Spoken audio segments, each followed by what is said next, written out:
Mbill pemën tënde, nisma që po zhvillohet prej disa javësh në Tiranë sot u zhvendos në qendrën spitalore universitare Nën Tereza, ku mbollën 200 pemë. Nismës përveç shtorinjve ju bashkuan dhe 2 ministra, Ministri e Mbrojtjes Mimi Kodheli dhe Ministri i Shëndetësisë Ilir Beqaj. Ministria Kodheli nënvizoi se nisma është një mesazh që duhet t'u përcjellim të gjithëve për ta bërë më të shëndetshëm ambientin.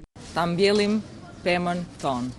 Është shumë e rëndësishme mesazhi që këta të rinj na japin ne si politikan, i japin gjithë komunitetit, i japin të gjithë atyre që duhet përkujdesen për ambientin, për të ardhmen e fëmijëve tanë. Në të njëjtën linjë me Kodhelin ishte edhe Ministri i Shëndetësisë Ilir Beqaj. Sigurisht ne kemi për detyrë që të sigurojmë së pari furnizim normal me barna, pajisje që funksionojnë, po besojmë se edhe mjedisi i spitalit është pjesë e rëndësishme e kujdesit që japim. Në nismën e sotme për vendosjen e 200 pishave pranë QSUT-s ndihmua dhe një pjesë e forcave të armatosura, ndërsa sipas përfaqësuesve nismën mbill pemën tënde deri tani në Tiranë janë mbjell gjithsej 600 pemë.